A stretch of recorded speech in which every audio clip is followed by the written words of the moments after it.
Let's get this onto screen sharing again.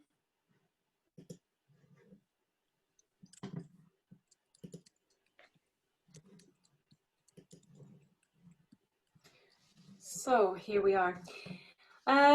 So first of all, I'd like to say welcome to all of you, and thank you for joining us this evening for this special tasting that we are having today. For many of you already know me, my name is Jane Nisbet Huseby, and I'm the owner of Oslo Wine School. And today we have the great pleasure of being joined by Ernie Loosen, or otherwise known as Ernie. And along with Matt Gaideras, who's in the background here, he's the one who's responsible for doing all the presentations as we go along, and has done a fantastic job. So Matt and Ernie work together as a team, and you're in for a real treat, this presentation of the Mosel and Weingut Dr.Loosen wines. So tonight we're going to really focus on the real high quality of the Mosel wines. And I think, actually, sorry, I've got another, I just have to double check here, sorry, because I'm not used to people actually not coming in straight away. Okay, here we go, get rid of this. Sorry, this has to go out again. Slight technical hitch, back to this. Okay, sorry, just before we start, I should have just said for teaching purposes, we're recording this this evening. And I think you all know about our tastings now usually as well. If you have your microphone on mute, if you have any questions, they're very welcome, and we can use the chat function in order to you can use that for any questions, and we'll incorporate your questions as we go along. As I mentioned earlier, hopefully you've got your 4 wines ready. If you don't have wines with you this evening, you're still very welcome to participate and to listen and to learn more about Riesling and the Mosel.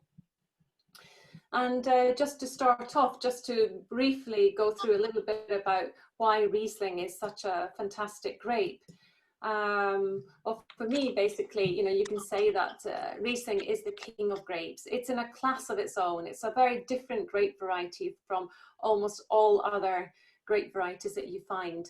It has this incredible ability to combine the sort of unique characteristics of cool climate with a long growing season. We see it really shows terroir really well. It has this ability to create these incredibly complex wines through really long ripening periods. And it's one grape variety which can show an amazing range of styles, from the Kabinett style to very sweet wines on the other end of the scale of the Treppchen Beerenauslese, or also for ice wines. So it's an incredible grape that has so much variety to offer. What's different perhaps with Riesling from other grape varieties is this focus on the sugar, the amount of sugar in the grapes at the ripening, as to help classify what sort of wine you're going to produce. And it's about this balance as well, this balance between this beautiful high acidity, which you then have in balance with sugar, whether that's whether it's actually fermented to more of a dry style or almost a sweeter style. The main thing is this yin yang of that you've got a combination between the acidity and sugar balance. And although we see that Riesling actually has started to travel well, and there are now Rieslings being produced all over the world, from New Zealand, from Australia to Washington State, the real heart of Riesling, of course, is in Germany. And Germany has many different wine growing regions, and in fact, Germany has about 40% of the global production of Riesling, with the Pfalz and the Mosel being the 2 most important Riesling growing regions in the world. Our focus, however, is going to be focused very much on the Mosel, which is quite an incredible valley. Just even looking at it on the map here, you can see it has all these twists and these turns. along the river, which gives a lot of different exposures and has many different soil types. So you've got a combination of different sun exposition, these extremely breathtaking steep slopes, combined with these soil types, which makes it really quite special for having very age-worthy wines. I think perhaps though the thing that we should maybe have a little look at tonight, and this is going to be part of the heart of our discussion as well, is that the wines, perhaps the system of the VDP is less well known to most people. And Germany has made huge leaps and bounds in the classification of their vineyards.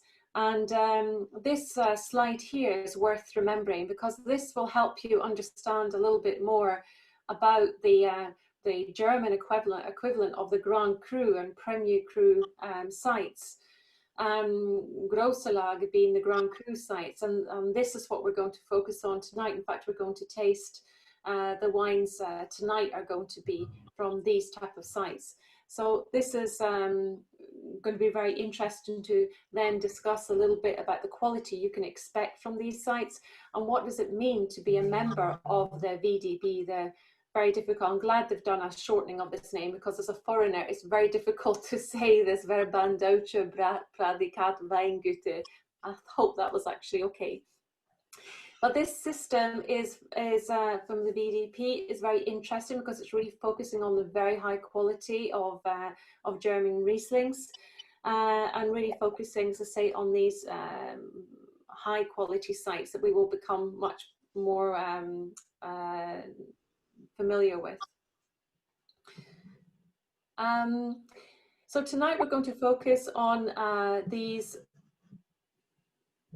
amazing sites, and from these are our wines that we're going to taste together. Hopefully a few of you have managed to get hold of these wines.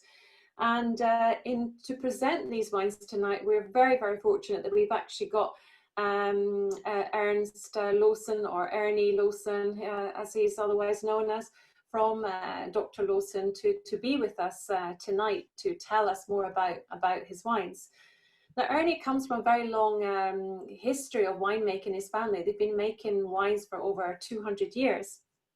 And having him with us is going to be really quite enlightening to understand much more about the complexity of these wines and how to choose the best Rieslings. So with that, I'm just going to hand over directly to Ernie. This presentation will be a combination of some questions, and as I say, please feel free. This is your presentation. This is for your chance to ask directly to Ernie all the questions that you may have. Okay, so then I'll pass over then to Ernie and to Matt. Hi Jane, thank you very much for the introduction. You're welcome. Here we go. All right.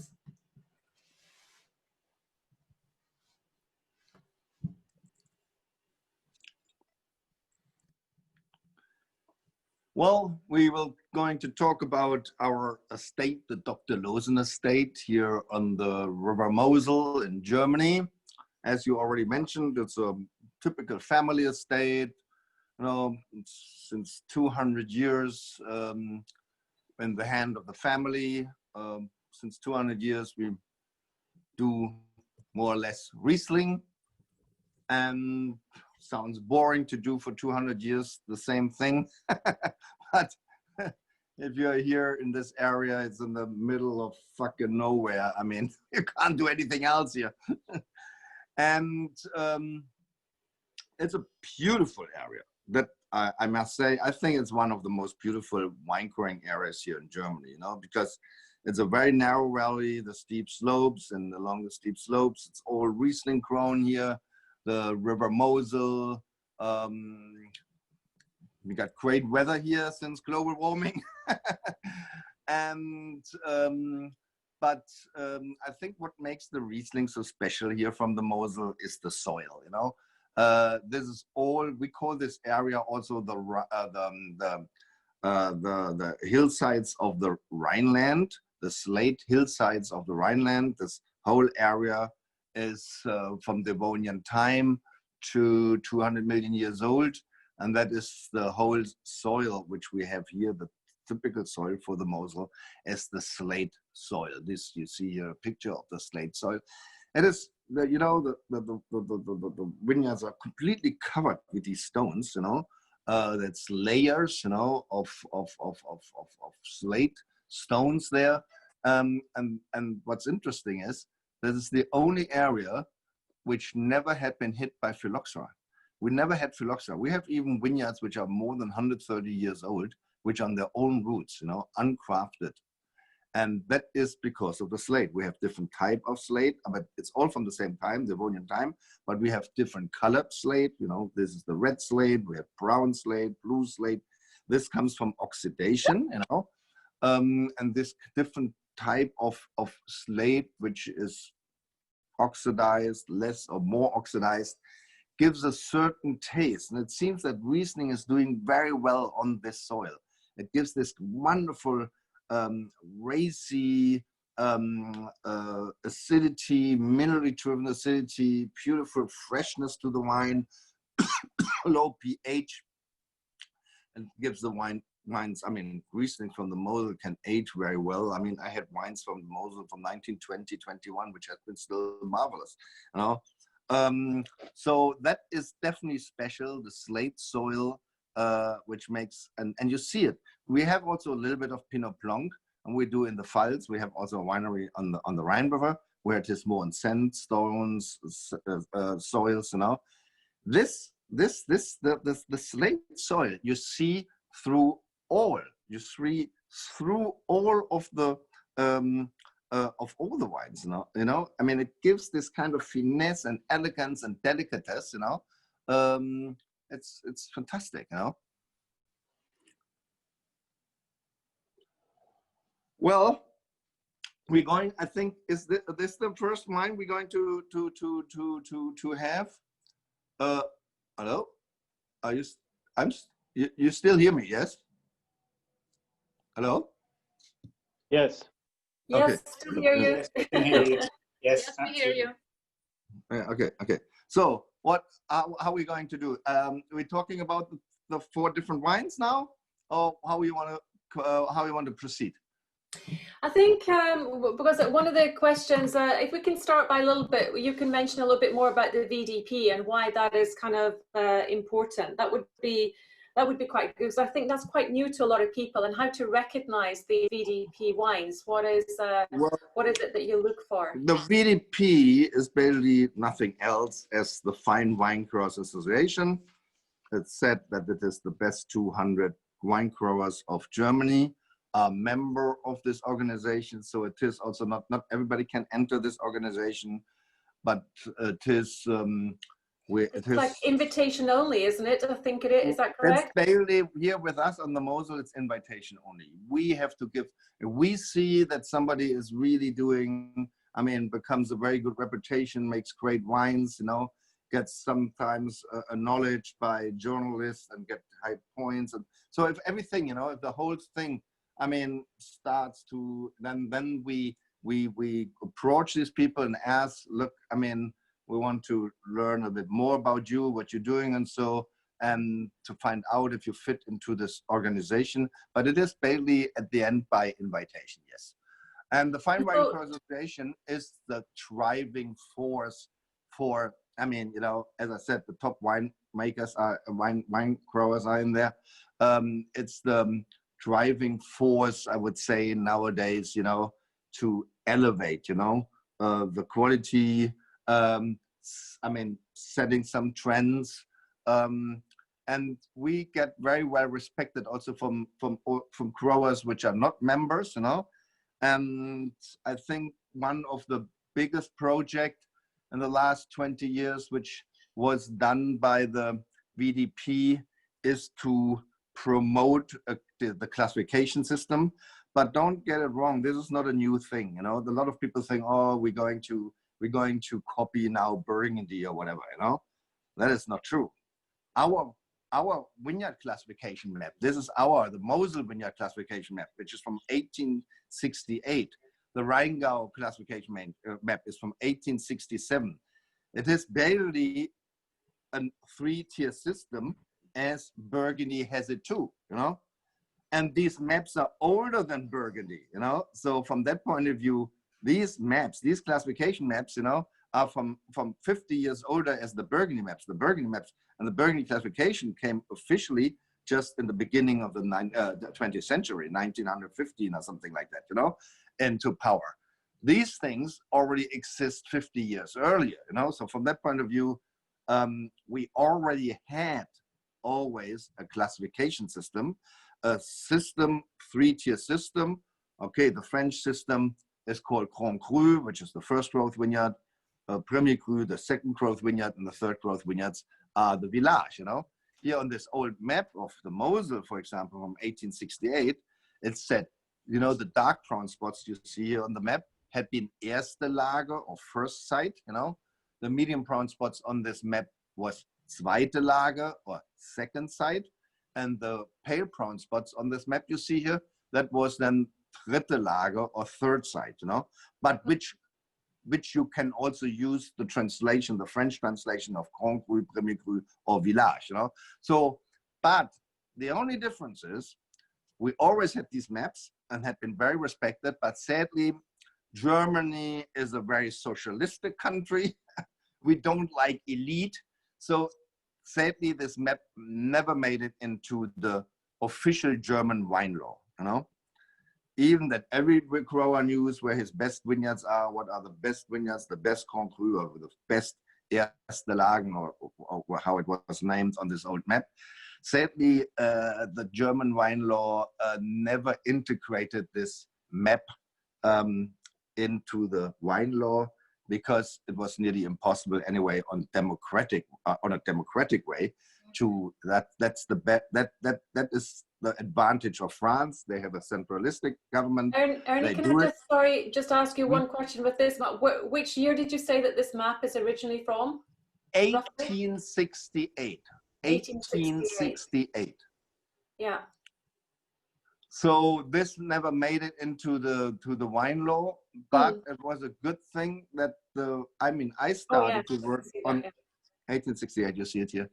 I started to work on behalf of this old map long time before the VDP did it, because when I took over the winery, 1988, I said, because we have the original map here in the library, you know, where I'm sitting here, and so there was an English wine journalist, Stuart Piggott, who found it in our library in 1986, I think.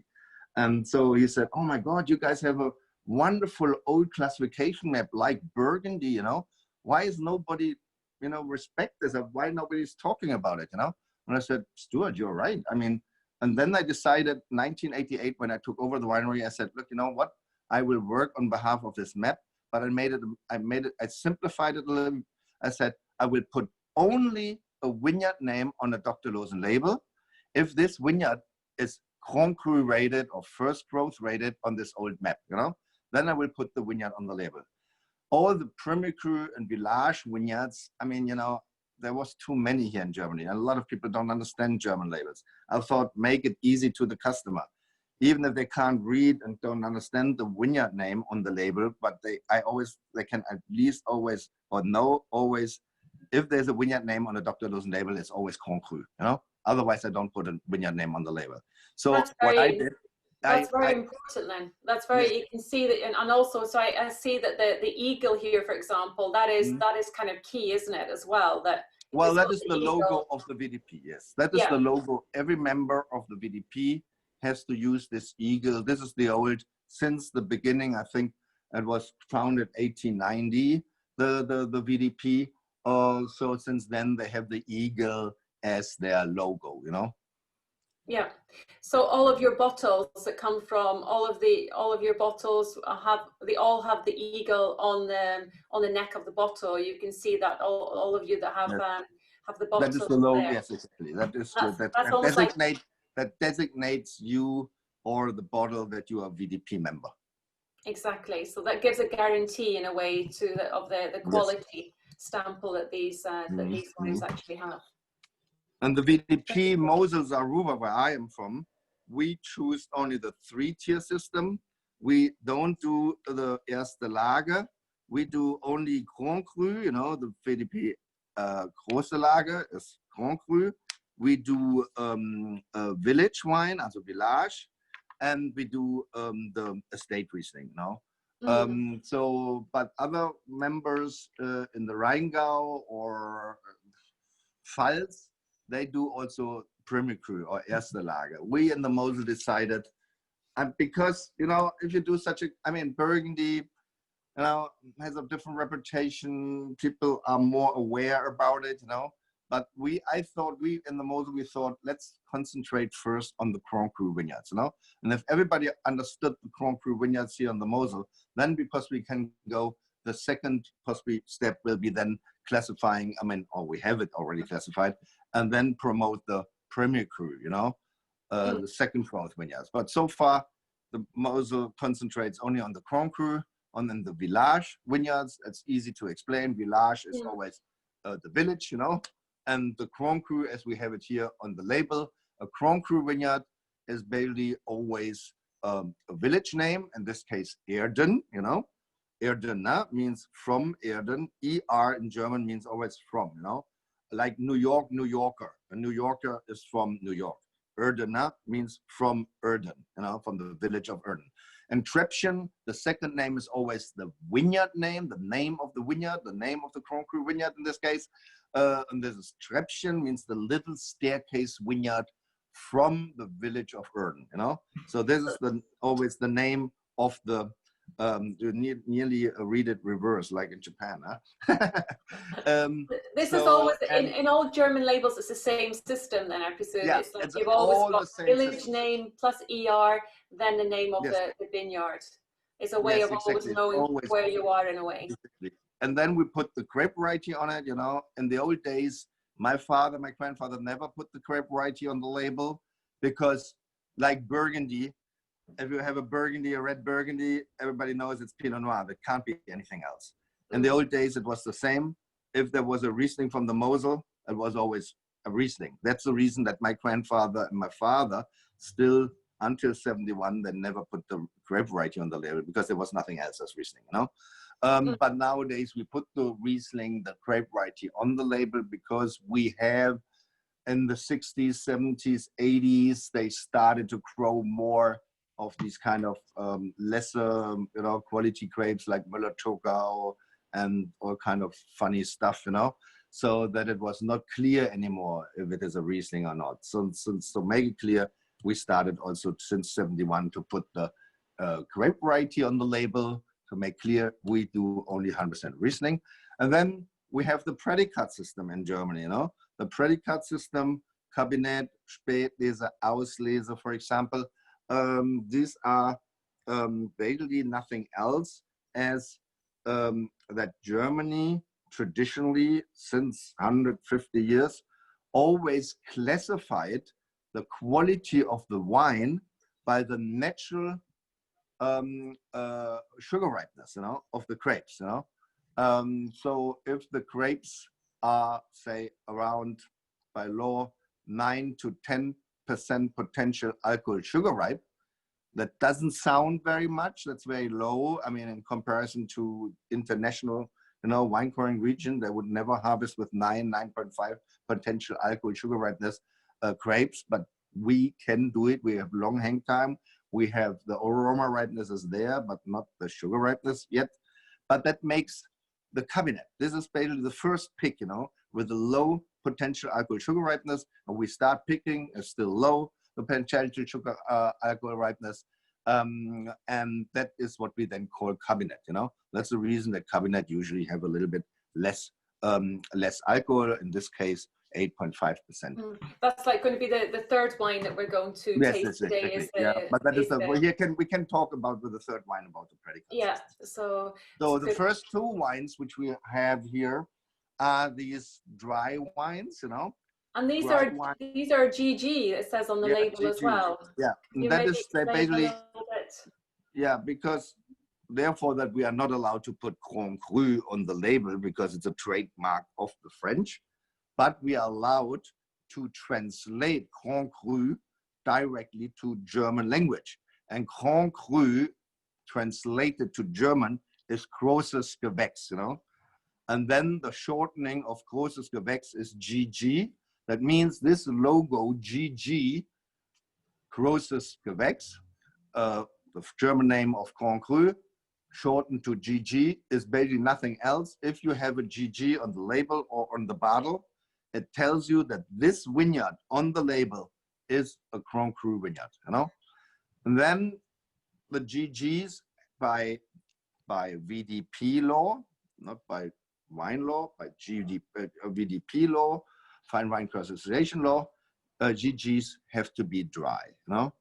That was basically created by the southern growing VDP members, because they historically produced always the wines in the dry style.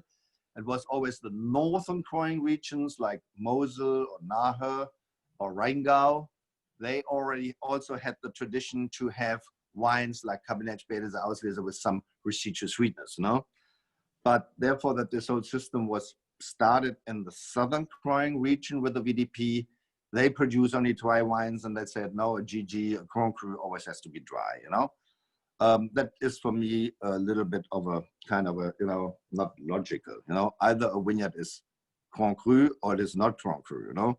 It doesn't matter in which style I produce it. But okay, this is another discussion. So with just thinking, because you mentioned about this styles being much drier in the south, and no, it's dry. No, they have to be drier. They're not much drier. They have to be dry.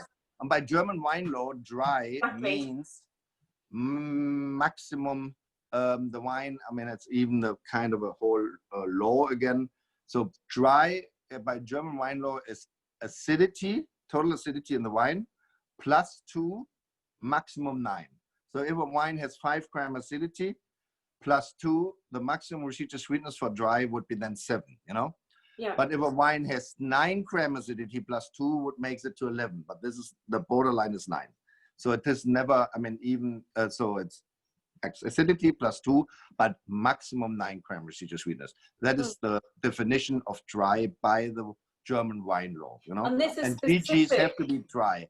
Yeah, this is very interesting, because this is, I think, the part which is quite confusing for consumers as well, because you really have to think of Riesling in a sort of category of its own. You don't think of this sweetness level like any other wine in a way, or any other dry wine, because of this very high acidity, as you say, you can still be dry with up to 9 grams of residual sugar. Yeah, but because these wines have high acidity. These wines have high acidity. This high acidity neutralizes any residual sweetness, you know? So it makes it a little bit more charming, you know? But that's true. It is a little more confusing, because therefore, you know, I mean, if you go to Italy and you want to be Pinot Grigio is always dry, you know? I mean, there's no options, you know? But Germany always had these many options, you know? They produced historically, I mean, and historically it was always dry wines produced here in Germany, you know? That was possibly not so known, because it was mostly only the fruity style Rieslings had been exported, you know? That a lot of people still think that Germany is only, I mean, traditionally sweet style wines, but that's not true. There was always dry. My grandfather, 120 years ago, 150 years ago, he produced only dry wines, you know? It was then, and that was my grandfather on my father's side. My mother's family, you know, there's 2 estates. Dr. Loosen is an amalgamation of 2 estates. My mom inherited an estate and my father inherited an estate. The family of my father made only dry wine. My grandfather made only dry wine. And the family of my mama, which is she's from the Prum family, the J.J. Prum family, they produce historically always never dry wines, only fruity style wines. The fruity Kabinett, fruity Spätlese, fruity Auslese, you know? So from that point of view, it was rather a decision of the winemaker if you made dry wines or rather more fruity style wines. But there was always a tradition of dry wines. So from that point of view, this is also sometimes, I was once sitting with all kind of wine lover professors from Cambridge and Oxford, you know, and one said, no, I don't drink wines because that was never a tradition in Germany. I said, sorry, I know that you guys are enormously clever, but in this case, you are wrong. Okay, with Ernie, with that, I think we're starting to get a bit thirsty. So we need Yes. to So we need I don't know which wine you go start. into. You The start. first one is from Erden, the Yeah, Erdener Treppchen, Treppchen. Yeah, and these are very old vines as well. These yeah. vines are from this particular vineyard. I mean, I noticed that both of these vineyards have vines which are over 100 years old. Yeah, because we never had phylloxera. Then the vineyards have been destroyed by phylloxera. So, you know, this is the only area we was never ever hit by phylloxera. It's not that the phylloxera was here and had been going away. We never ever had phylloxera. And therefore the vineyards have been not getting destroyed, you know, and therefore the vineyards are still on their own roots. And, you know, I mean, as I said, we have plants this year. The Erdener Treppchen is over 100-year-old uncrafted wines. And these are the little staircases which have been built into the vineyard, which gave the name to the vineyard. Treppchen means the little staircase vineyard, because it's so steep, the vineyard. So they built little staircases into the vineyard, end of 1880, 1850. So they built these staircases in the vineyard to make it easier to walk up and down these steep slopes, you know. And then these little staircases suddenly gave the name to the vineyard, you know, the little staircase vineyard of Erden, you know. And here we have still all uncrafted wines, you know. And this is one of our oldest parcel. This basically up there, if you drive all the way up with this little monorail, up the second cliff. This is the vineyard. How steep did you say this is? How steep is this? It's kind of difficult. Oh, these steepness, we do it, we call it in percentages, you know. This is about 100% steepness. Wow. Yeah, that's high. But I just bought a vineyard, which is the steepest vineyard in the world. It's in Calmont, it's called. Calmont, since Roman times, crown there, Caldus Montus, the hot hill, you know, the hot mountain, you know, and here we have 128% steepness. Goodness. I mean, these vineyards are steep, I tell you, it's a fucking nightmare to work there. You know, here, this is the vineyard. This is the vineyard. This is the steepest vineyard in the world, you can say. So are you going to employ goats to help you with the grapes? There's a lot of, I mean, I tell you, when I walked this vineyard, just bought this vineyard 6-8 weeks ago, and I've been walking it beforehand with my winemaker and my vineyard manager. I never saw them for 20 minutes, total silence, you know? And then after 20 minutes, my winemaker said, "Are you sure you want to buy this vineyard?" Yeah, it's a crazy vineyard, but I think it's exciting. 2,000 years of wine growing in this vineyard. Very steep, a very interesting piece of heritage in the Mosel, you know. But you can imagine nobody wants to produce wine anymore there, you know, because it's after 4 hours you can't work there anymore. It's so steep, it's so incredible, exhausting to work there. Hopefully I did the right decision. Yeah, but the steepness, but that's all about the steepness, gives direct inclination of sunshine into the soil, heats up the soil, you know, gives a perfect microclimate to the vineyard, and that makes it so special, you know. Okay, so if we go back to the Erdener Treppchen, then if we go back to wine, and there here we have in the Erdener Treppchen we have red slate, because I told you beforehand we have different type of slate. We have blue slate, red slate, and this is the red slate which we have here in the Treppchen. Treppchen vineyard is red slate, and this red slate, blue slate, is often a bit more charming from the aromatics. It's more this kind of white peach, you know, very delicate, the blue slate.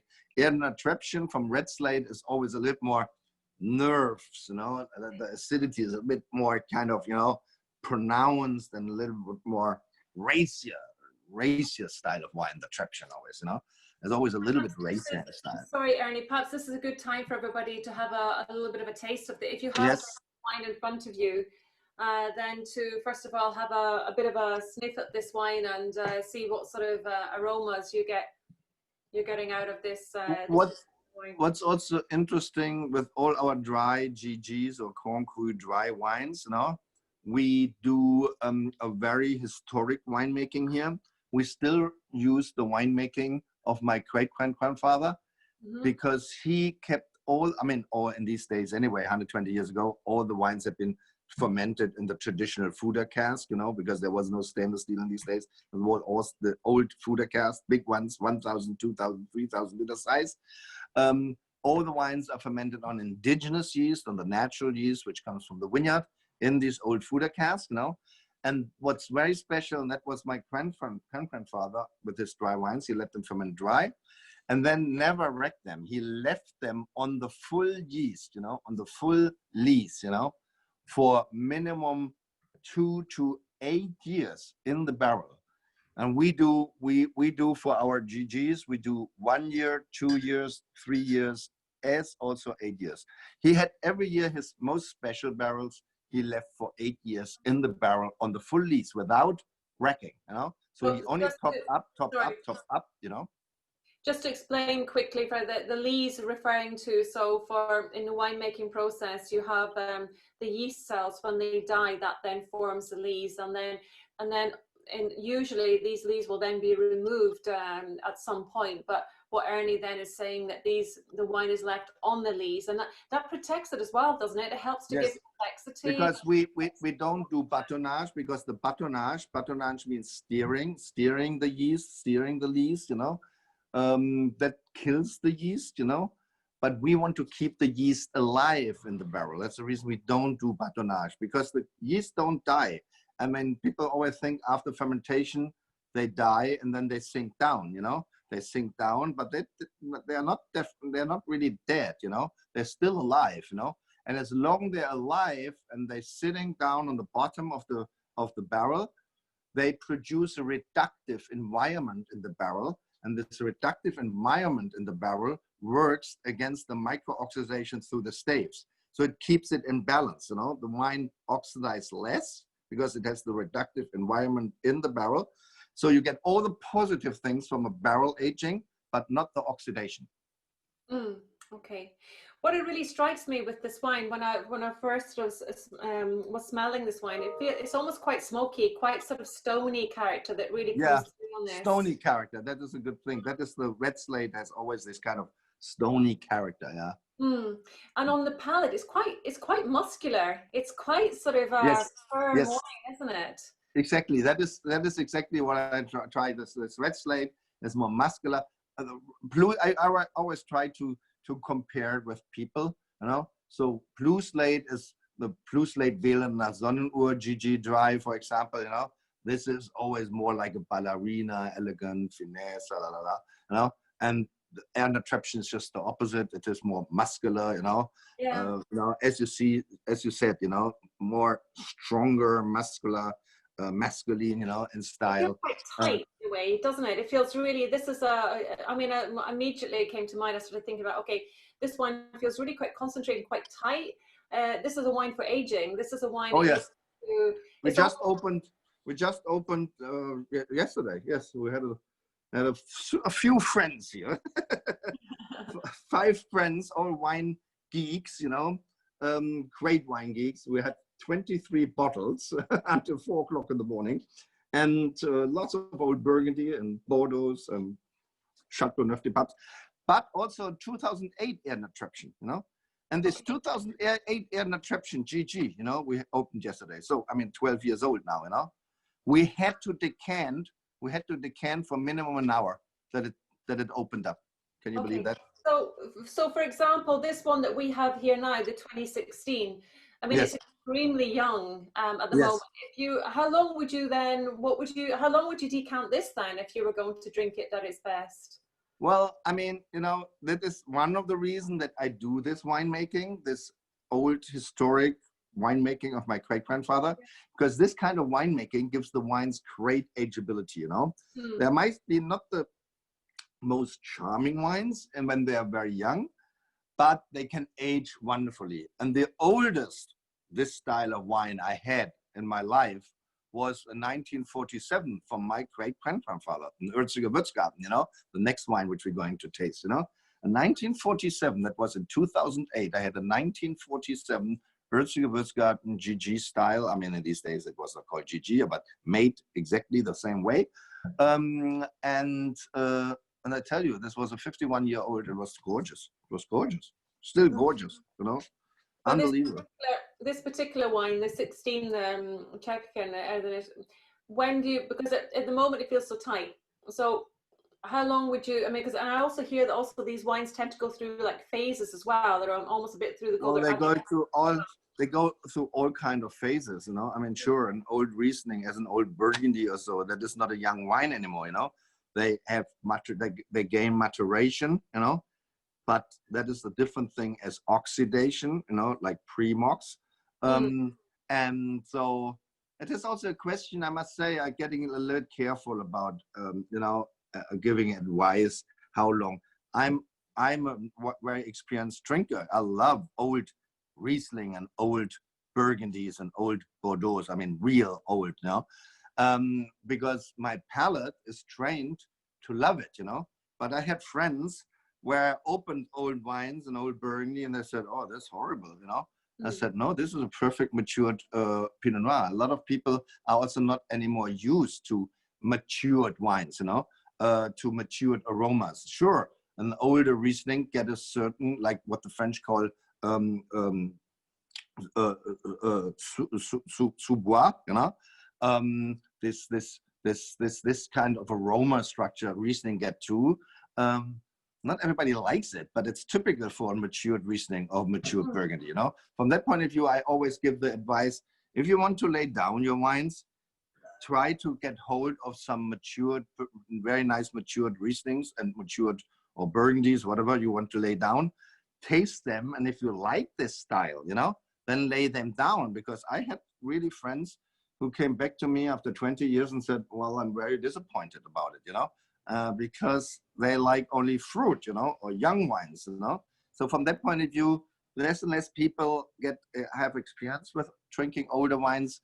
So from that point of view, it's always difficult. I mean, I know this is always in every wine magazine, lay down until 2025 or something like that. I don't know how these people come to this idea, why they think you have to put it down there. You can put it down as long as you like, you know, but it is not, the second question is, do you like matured wines, you know? So Ernie, just to quickly summarize, I mean, with a young wine like this, it'll be a lot more tight and a lot more sort of, it's sort of like very, very structured, and it can actually go with quite a lot of different foods as well, actually, with having that amount of structure. I mean, the best way, I mean, to age it, I mean, decant it or open it, decant it, put it into the fridge, or put it then and drink it the next day. Then it is so much more open and so much more, then you give it already the ageability, you know, you take it up front, you know. So from that point of view, if a wine is tight, I decant it and let it sit down there for hours, you know. And then I retaste it, and then often the wines are so much more charming, you know. So from that point of view, I anyway recommend my dry wines, because it is this old historic winemaking I'm using here. They need these dry GGs from us, need decanting. I think minimum an hour or two. That's really good advice. That's really interesting. And I think also leaving a wine decanted till the next day is kind of a scary thing with a lot of wines. Oh, yes, most wines can't do. I mean, I wouldn't do it with my Burgundies. But Riesling, I tell you, Riesling can take a lot of decanting, you know. I had wines which had been open 4 weeks and was still excellent. Yeah. And no, only the cork on it, you know, no, you know, no inert gas or whatever, you know. Just put the half bottle cork, after 4 weeks, it was still great. Good. Okay, so that was the first wine, and yes. so this is the dry style. This one actually has, in terms of, it has 8.4 grams of sugar. Extremely, it feels very dry, very well balanced. A very nice wine with a lot of long aging potential. If we then go on to, I mean, number 2, the second wine, which is the Würagarten. What a different style of wine that is immediately. Yes.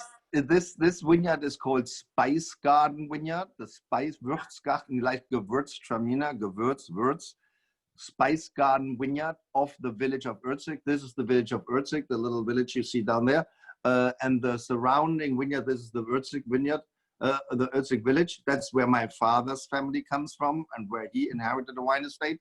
And behind the village is the Spice Garden Vineyard. And you see from the difference already, from the distance, red. It's a red colored soil here, you know, because this is the only exception on the whole Middle Mosel. There's the only village which is not based on slate soil. Everything, the whole fucking Mosel is slate, you know. But this village is the only exception. Here, the original Würagarten is not based on slate soil. It's based on this red weathered volcanic soil, conglomerate, soil. And that is the reason it's called Spice Garden Vineyard, because this soil gives a completely different aroma structure, as you see, different aroma structure and a different palate too to the wine, Very The different. wine is rounder. This is like a racehorse to me. This is like really sort of slender and long. Yes, Rather than exactly. just muscular. And this, because it's a totally different soil. These are these old uncrafted wines here. These are uncrafted wines, 120-year-old uncrafted wines from the Prelat vineyard. And also here the Würagarten, you see, we have on the label Alte Reben, old vine, old vines, vieille vigne, the French call it, This means we are very extreme. We put only Alte Reben on the label if the vineyard are minimum 80 to 120 years old, Then we put Alte Reben on it, old vines, because we still have more than 8.5, 9 hectares of really 100-year and more old uncrafted vineyards, wines.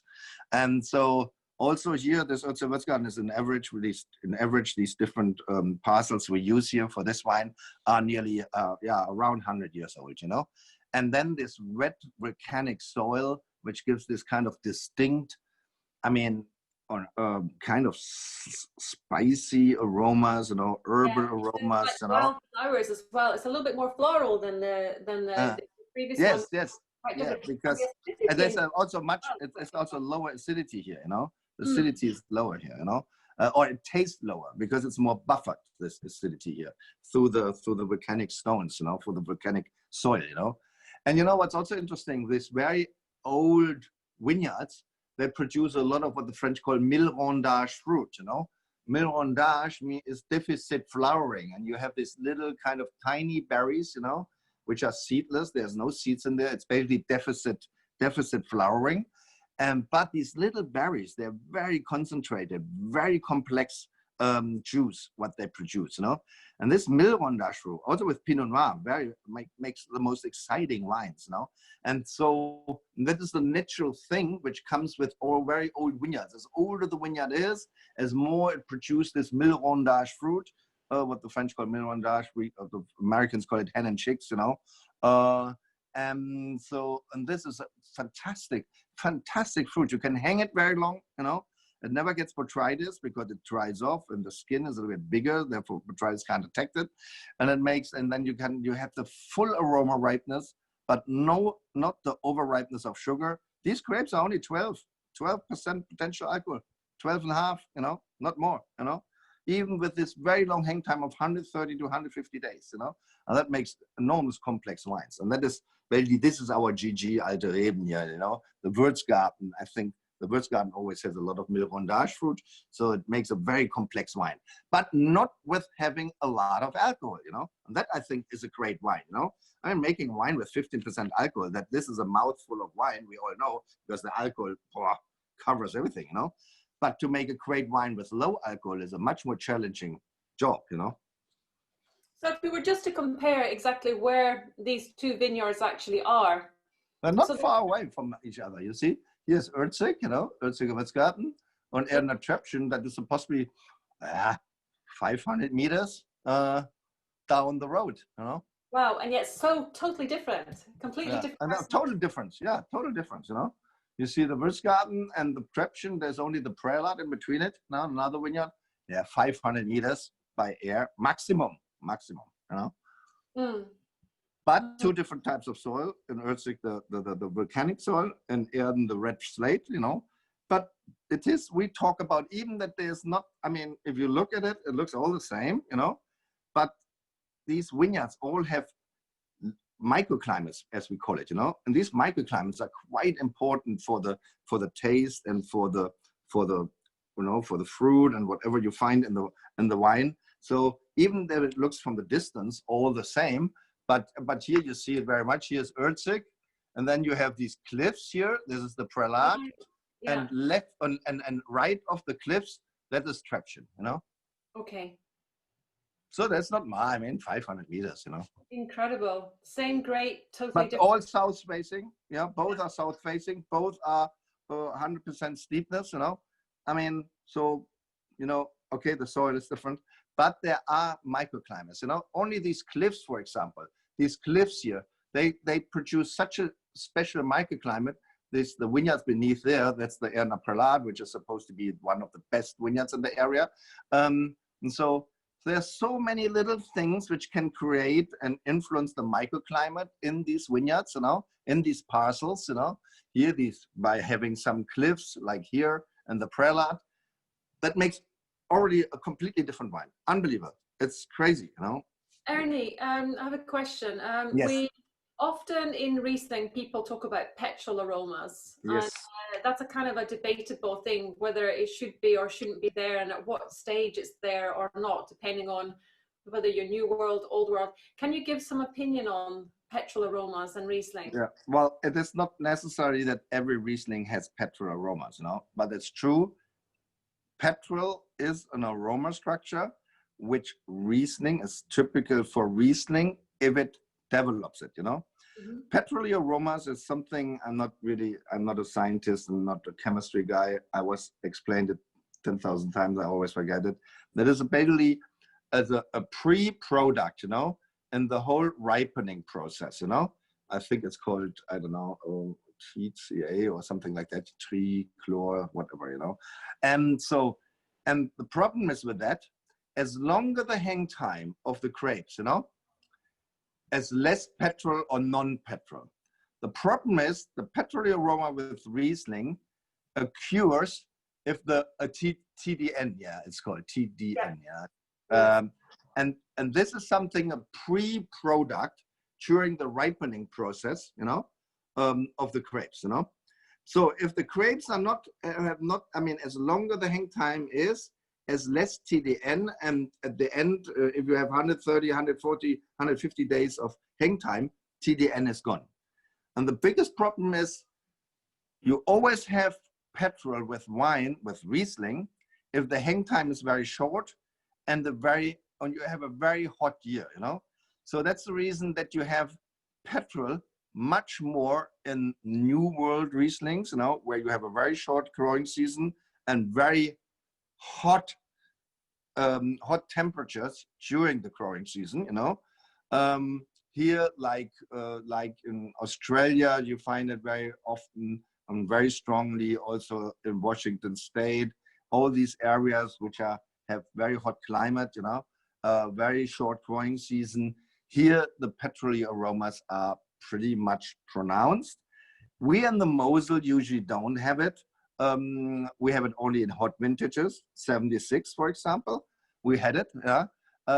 And for example, in the old days in the Wachau, in Austria, I had old Rieslings from the Wachau and never had not a drop of petrol. So petrol aromas happens, but it happens only with it depends on the growing season, you know. If it is a short growing season, a very hot growing season, well, then you will have petrol, you know. But we are the most northern wine growing area here for Riesling.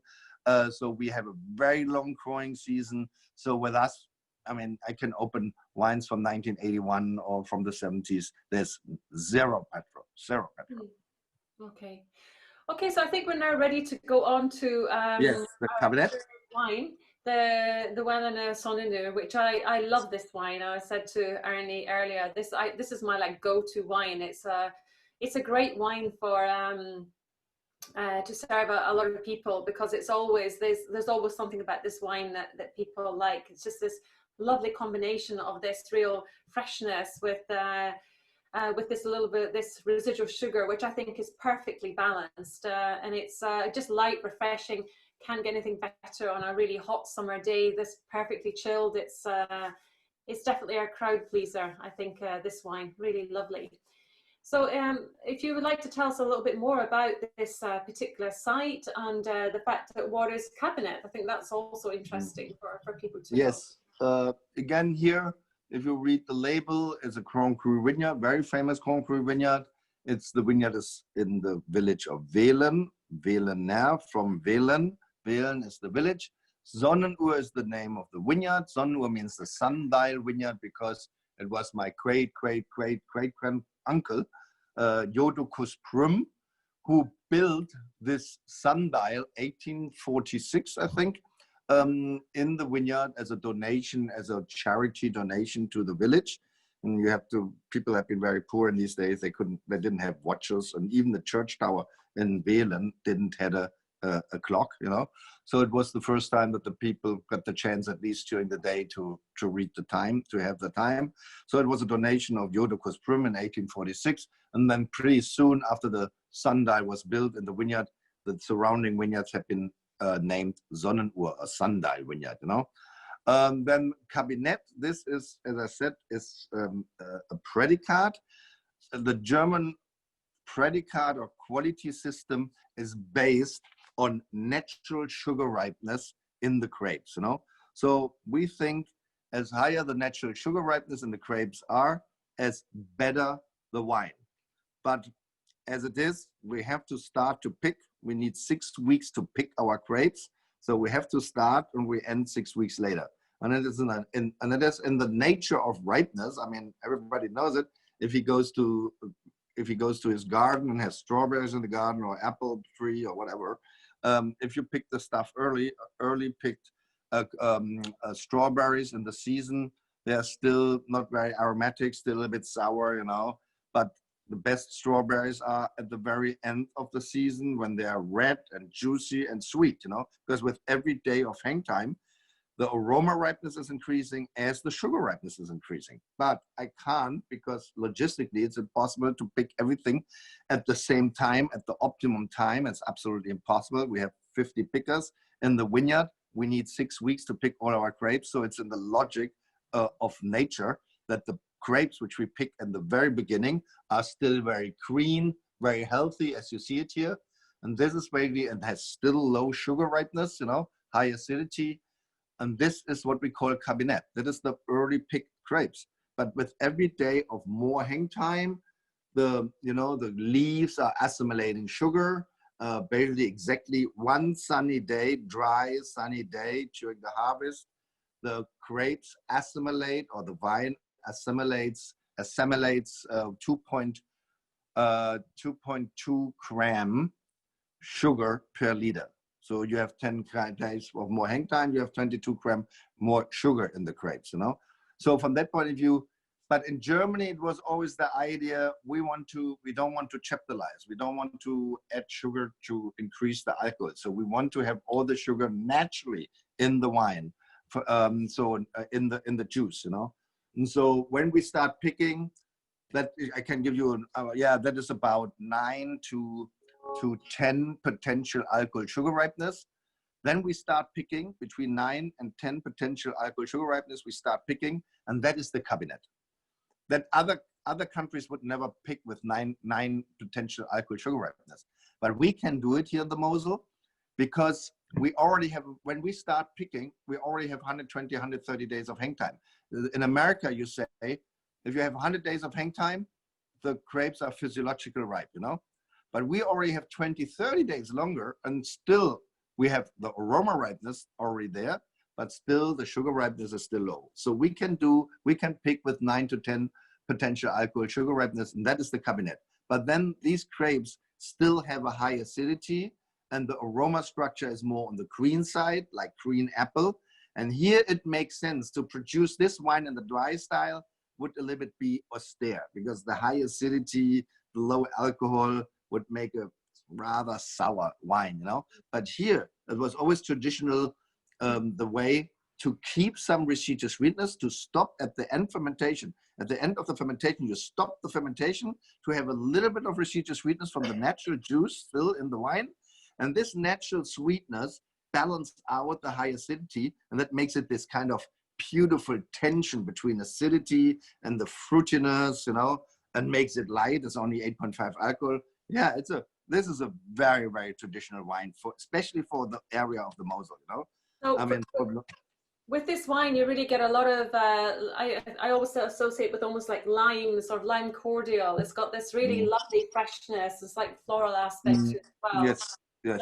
It's very light as well. And on the, I really noticed on the palate as well, actually, it's almost got this little bit of fizz to it, even though it hasn't. You know, it's got this lovely freshness to it. You feel that acidity, that sort of slightly, Yes. which is very refreshing. Yeah, that's all about this wine. It's a light, refreshing.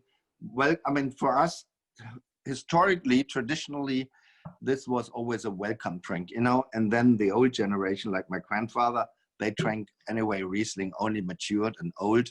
My grandfather, every day at 4 o'clock in the afternoon, I'm sitting in the library of my grandfather. At 4 o'clock in the afternoon, after his afternoon nap, he get up, had been going to his library, studying his books and his 6 newspapers and 6 different languages. And the first thing he did, he opened a bottle of Kabinett, a matured one. He never drank the Riesling when it was not minimum 15, 20 years old. Young Riesling, that was, I'm like in the old days, Bordeaux was only drank old, you know. And so he drank them every day at 4 o'clock. That was his afternoon tea, you know, a bottle of 15 to 20-year-old Kabinett at 4 o'clock in the afternoon, you know, with 8.5 alcohol, you know. And then he studied, you know.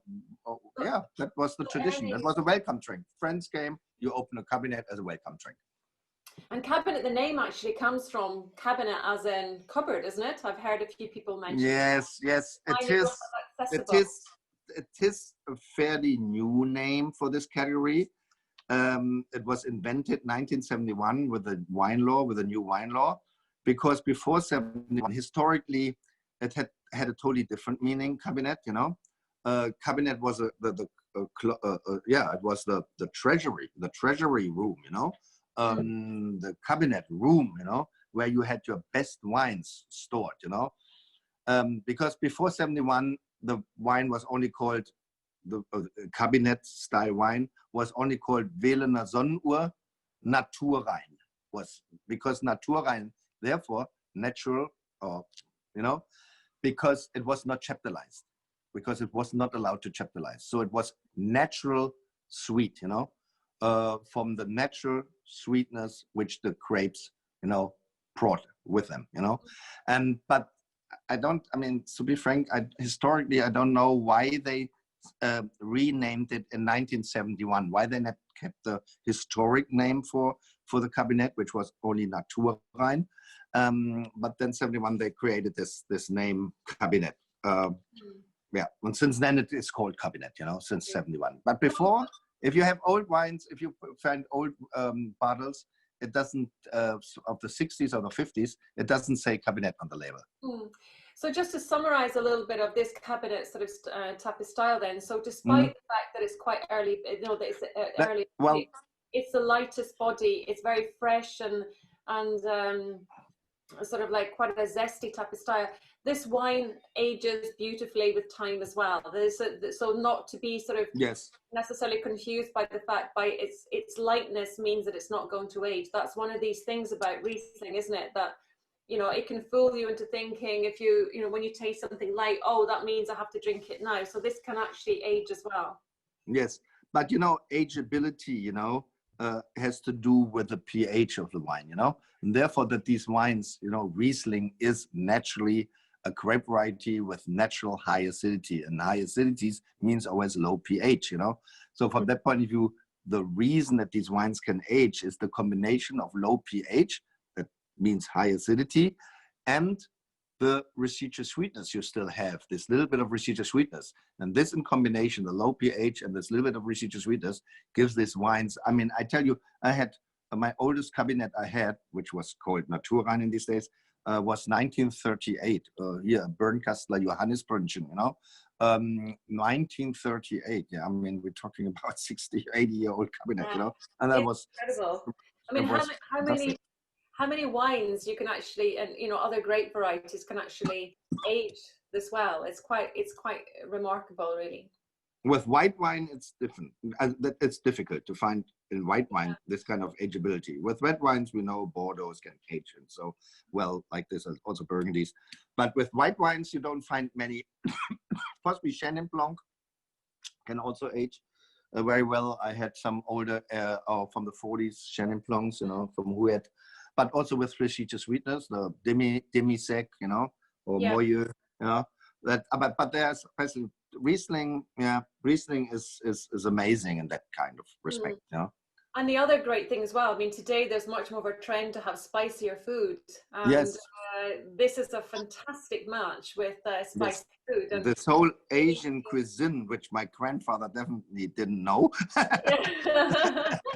So he would possibly be also, they drank it with their traditional, but they have been also less sweet. That is also one of the reasons they drank it old, matured. Because the sweetness you have now in this Kabinett, you know, which you drink here, which is this beautiful tension, you know, it's this crispiness between acidity and residual sweetness. But after 20, 30 years, you know, the sweetness is gone. They dry out. It is not analytically, it's still the same, but in the palate, it's getting drier and drier and drier with age, you know. It has to do because the sugar chains are estering together. And as longer the chains are, as less sweet they taste, you know. And that's the reason that the wines suddenly, after 30 years, taste much less sweet. And then it worked again with the traditional German cuisine, you know. In this area, they ate a lot of asparagus. Now it's asparagus season and these kind of stuff, you know. And that works very well. I mean, asparagus, I tell you, asparagus, you know, with a hollandaise, which is a little bit sweetish, you know, and then a 30-year-old Spätlese or Kabinett is fantastic, you know. We have a lot of spice. There's several family members in my household that love chili, so this is a great combination with and then that makes it so great now for us. You don't have to wait 30 years anymore because you have now Asian cuisine where the young Kabinett works fantastically. Absolutely fantastic. I think now we need to move on to the last little wine, which I absolutely adore. This little bottle. If any of you, I don't know how many of you managed to get hold of this this little sorry, I've got this, you can see just about on my screen, this gorgeous little bottle, which is 187 milliliters, and it's quarter bottle. So a quarter bottle, so it's a perfect size, and it comes in its own little tube as well, which I thought was actually really good. And I thought it was a genius idea to put sweet wine into such a small size, because it actually makes it much more accessible as a sweet wine to have.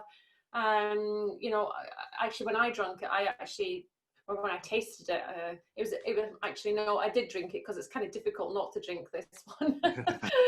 But it's better than having dessert. So to me, this was the perfect dessert. I don't need to think about anything else. This to me was just exactly. I always say it the same. You know, I'm not the greatest fan of having a dessert wine with desserts, because my experience is, first, I love sweet, you know, I love sweet desserts. I love chocolate. I love, there are great desserts out there. My God, you know, I love this shit. But in most of the cases, the combination, either the wine is too sweet for the dessert or it's not sweet enough with the dessert, you know? And from that point of view, it is very difficult. I mean, I rather say the wine, the dessert wine, you know, the sweet dessert wine, you know, I rather take it, eat my dessert on its own and take the sweet wine as my second dessert on its own, you know? And that is for me, as I doing it, my most, because that is then, and then after the dessert, to refresh your palate with a beautiful, balanced dessert wine, you know, and especially Riesling dessert wines have a nice acidity. It's not, I mean, glowing sweet. It's not this kind of sticky sweet, because there's a good acidity which balances the sweetness in the wine that makes it rather a refreshing sweet wine. But this Beerenauslese, to come back to the name, it's a noble sweet wine, but what does it mean? The name already tells you, Beerenauslese. What you use is you pick only this kind of botryticized, shriveled berries. Beeren means berries. Auslese means selection. So it is basically this stuff you select out. You saw there these, you know, there's this botrytis fungi. Botrytis fungi attacks the grapes, the healthy grapes. The roots of the fungi perforates the skin, and then during the you know, the dry, more sunny days in the afternoon, the raisins start to shrivel. You know, the berries start to shrivel to raisins.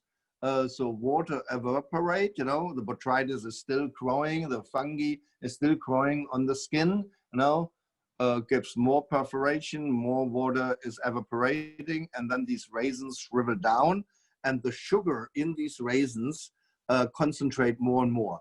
But what this botrytis fungi does, which is sitting on the skin, also produce certain side products like glycerine and things, you know, and aromas, you know, which they give through the roots into the berry. That's the reason these noble sweet, we call this noble rot, you know, it makes noble sweet wines. Therefore, these wines which which had been affected by the botrytis fungi, they have a certain taste. They get always this honeyed aromas, you know, with some age, these wines, you know. And this honey, if you smell honey in a wine, it is always related to botrytis, to the botrytis fungi. I found this, to me, was just, it had all the lovely things I love about botrytis wines. You know, when I smell, it's very aromatic actually as well. Yes. That's quite an amazing thing. And it was like, to me, it was like orange marmalade and apricots and some ginger spice that came across in this, which is kind of classic aromas as well. But it was really beautiful, beautifully fresh, really juicy juiciness to the aromas, Yes. and that followed through. And delicate. Also, it's not too sticky, you know. It is sweet, but it has a huge acidity, because it's not only that you concentrate the sugar in the grapes, you know, in the berries, you concentrate also the acidity, because as more it shrivels, as more the sugar concentrates and the acidity concentrates, you know. And so you have a great acidity in these wines, which again balance out the sweetness. And you see, and you measure then this, if you press the juice, if you press out the grapes, you take the juice, and then you can immediately measure the sugar content in the juice. So this is now 125 Öxler, and Beerenauslese starts with 110. You see the 110. As soon you hit 110 Öxler, then it is also allowed to be called Beerenauslese. We harvest this. We don't want to have it too thick, too big, too viscous and concentrated. So we harvest our Beerenauslese with around 125 Öxler, which makes it also a little bit more elegant when you still have a good acidity. And, you know, because we want sweet wine, but we don't want to have them sticky, fat, and rich and oily, you know. We want to have sweet wines which are elegant and still at the same time elegant and delicate with a nice acidity which balance the sweetness. Because such a wine has 100, I think it's 120 gram or 120 gram residual sweetness. That sounds a lot, you know, but with the acidity, it doesn't taste as sweet, you know. It doesn't. And what I love about this wine is on the palate, it really finishes very fresh actually. And I think yes, very fresh, yeah. In a and that comes from the acidity. That comes from the acidity. And that comes from the high acidity. That is still 10 gram acidity. It's amazing, huh? So it's a very nice wine, and I really appreciate this small bottle. Yes, and this little bottle makes it affordable for everybody who wants to taste such a wine once, you know, makes it affordable for everybody. And, you know, with a sweet wine, we all know we don't want to drink a full bottle of sweet wine, but we want to taste a sweet wine with, say, with our, and this is also the Beerenauslese, for example, with blue cheese like Stilton or Roquefort or whatever, you know, also very nice, huh? And, but you want only a little glass of it, you know, and this little bottle makes it perfect. You know, so you open it, you can share it with 2 people or with 4 people. Everybody still get a nice, nice zip of it, you know, and you can zip it then with your Stilton, or you can zip it with your foie gras or whatever you want to do with it, you know. Absolutely. And it's again, it's a type of wine that will age well too. Oh yes, because of the concentration of the low pH, of the acidity, and this high residual sweetness. That makes it a combination that these wines usually can age very well. You know, I mean, I mean, we all know as bigger the bottle, as better it can age. You know, so I wouldn't say now that you can. I don't know. I have no experience. The first small bottle I bottled was 2006, and I just recently had the 2006 Beerenauslese, the first bottling in this little bottle, because I wanted to try it. So the 2006 was still very nice, you know, but I wouldn't say a full bottle. I had 100-year-old full bottle of Beerenauslese, you know, which was beautiful, you know. I'm not sure if this little bottle will make it 100 years, but I think it's anyway irrelevant. because we all don't live then anymore. It would be difficult to leave it in the cellar that long. Yes, that's the other hand. Yeah, on the other hand. If I had that in my cellar lying around for a bit, I think it would go. Yeah. Great. Well, thank you very much, Ernie. This was absolutely fantastic. I think we still have another few minutes left. So if there's anybody who has any burning questions, anything that you'd really like to ask, then you can either use the waving function and in order to have your microphone on, or if you want me to say out a question for you, then you can use the chat function. Since we've got Ernie here, then it would be great to use that opportunity. Just looking through. Hi, Ernie. It's Michelle Paris. Hey. How are you? Thank you very much. This is there is a lot of very great information in here. I'm sorry I didn't get to taste the wines, but I've tasted your wines before, and Yes. and they're wonderful. I was just wanting to ask you just a little bit. You were talking about the fact that the region has never experienced phylloxera. Chile also has been phylloxera. Well, I talk about Europe, you know. In Europe, yes, but Yes. Chile has also been phylloxera free for. Oh yes, Australia, also some areas in Australia, and also in Washington State, you know, Eastern Washington, also no phylloxera. But even those regions are planting, many people are planting on American rootstock as insurance. Is that also happening in the Mosel? Oh yes, because very simple, because we have, you know, we are in Europe, the European community spreads a lot of subsidies, you know. So we get, if you replant here, if the growers replant vineyards, you know, they got 40% of the planting costs as direct subsidies, you know. But if they want to have the subsidies, they have to plant, you know, American rootstocks, you know. So, and most people do this because they want to have the subsidies. I don't do it. I still keep it, but therefore I don't get subsidies, you know. Okay, that's great. Thank you very much. Because I still believe that the uncrafted wines there's something with uncrafted wines. There is a little bit more complexity. There is a little more of everything, you know. But the slate, the good thing is, you see the slate soil, these slate cliffs. The roots can go deep into the cliff, but the phylloxera can't live in there. That's the only reason why we don't have phylloxera. It's not because we are very clever here. It is the soil. The soils where phylloxera can't live in there. Oh, okay. So that's an important factor. That's a yes. Yeah. It's not the question, because that is the only reason, you know. Phylloxera can't survive in this. I mean, we all know, as more drained the soil is, sand soil, phylloxera can't live in sand soil because it's too drained, the soil. So as more drained the soil is, as less the phylloxera can live in there.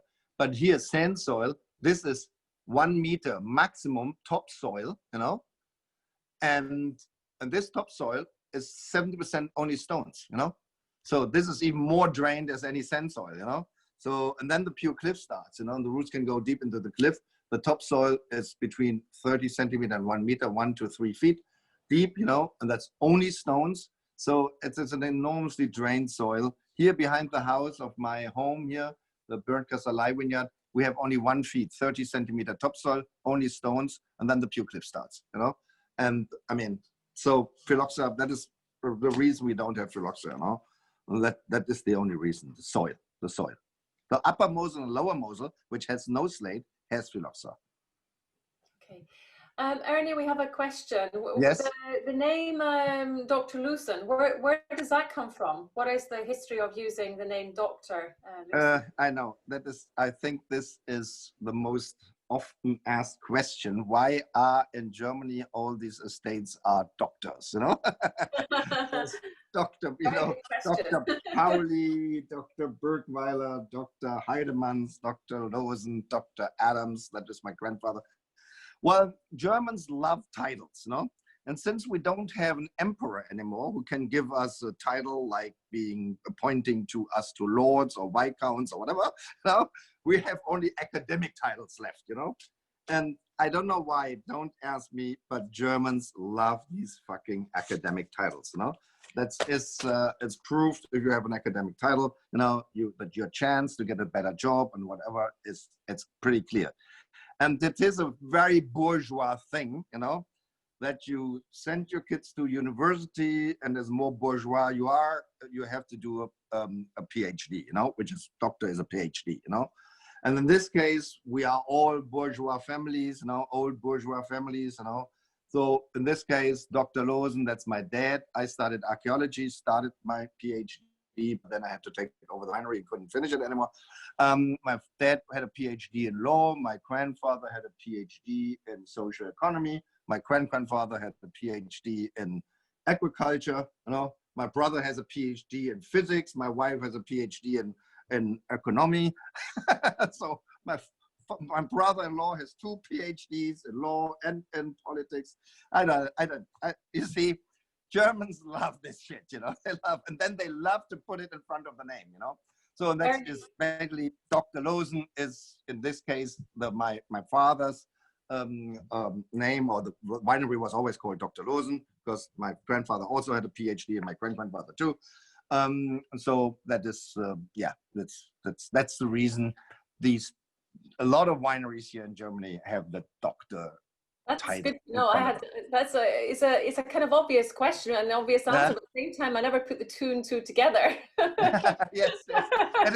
It is a bourgeois thing, you know. I mean, and as I said, we don't have a king anymore. We had an emperor, you know, the last one. Okay, after the First World War, he was gone, you know. And so since then, we couldn't get titles anymore, you know. I have another very good question for you. Yes.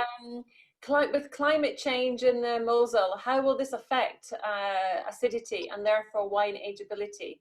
Will it have any negative consequences? Very good question, because I can tell you, if anybody, I mean, it's possibly not allowed to say this loud, but if anybody gains from global warming, or I would rather call it global weather change, it is definitely the northern wine growing regions, no?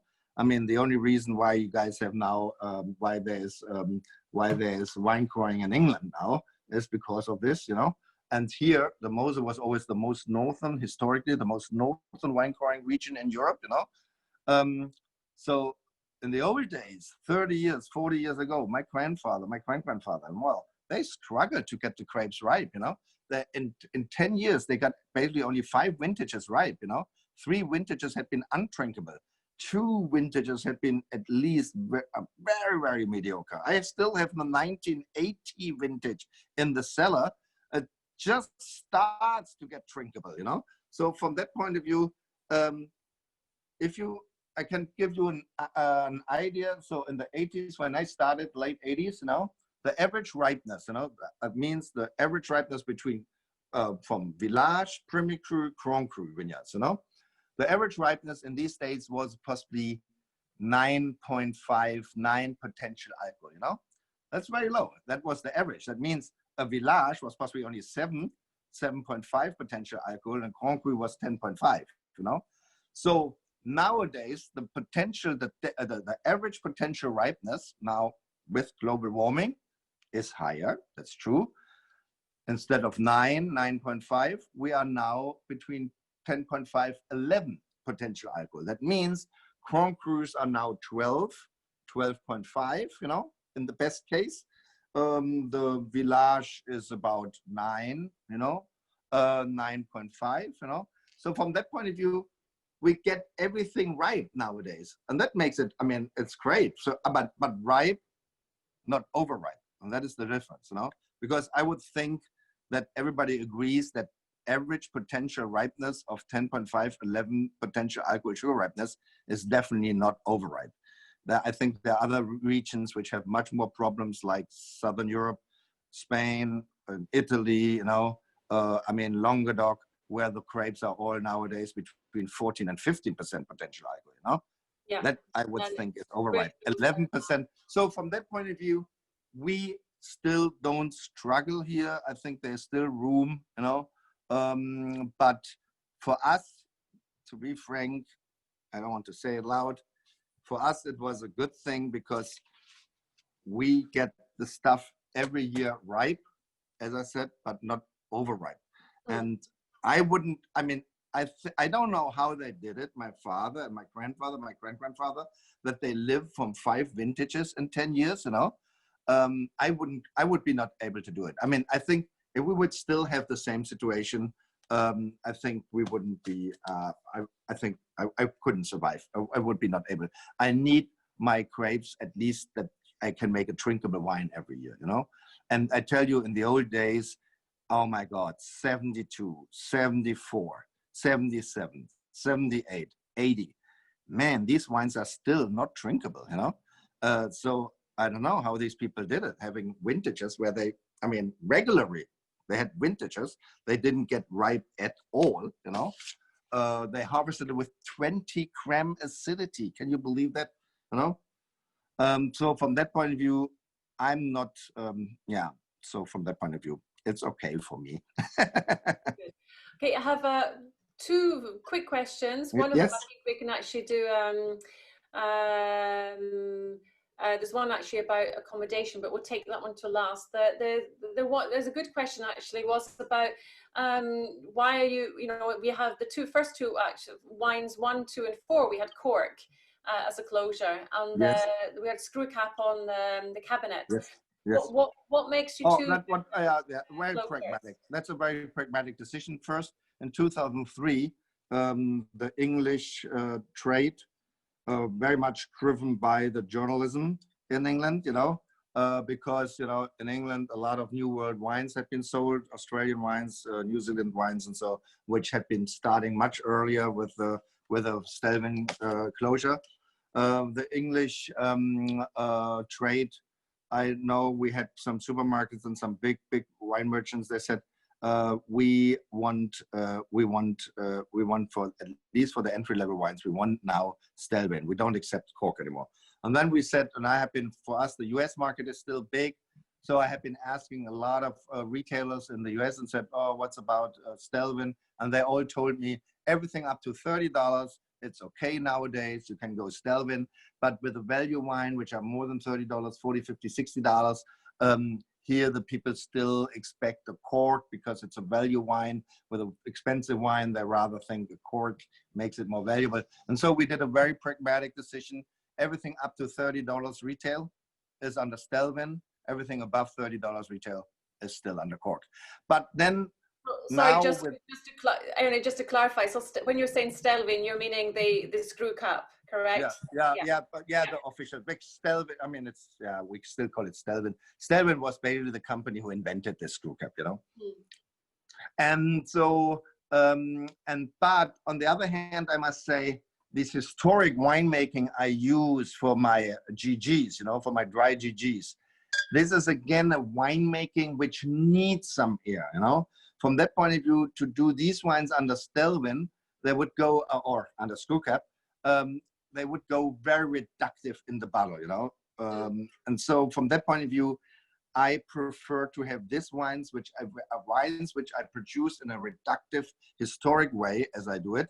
I rather want to have a cork because these wines develop better under the cork, especially if that, as you said, oh, this wine is still tied together. If I would put this Erdener Treppchen under Stelvin, it would not develop at all, you know. Then you have to decant it for 2 days, you know.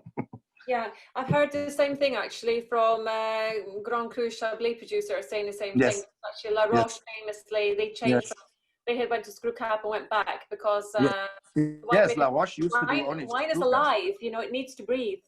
Yes. And well, not every wine. I mean, you know, for the entry-level wine, it's even better to do it under screw cap. All wines, I mean, nobody should be offended, but I mean, I think most Italian white wines, you know, should be better under Stelvin, you know, because they have not much ageability, you know, and they would stay fresher under a screw cap, you know. I wouldn't say every wine, you know. There's a lot of wines, especially simple wines, you know, entry level. They do possibly better under screw cap, but high-end wines, which have a very traditional winemaking, lots of oak or, you know, reductive winemaking, you know, these wines are made to age, but then they need also some air, you know, some aeration, some, you know. So basically, a lot of wines which you're wanting to, the aromatic wines that they're best drunk when they're young, these are best under a screw cap. Yes. Aromatic potential. That's exactly, that is exactly how I see it, you know. Yeah, great.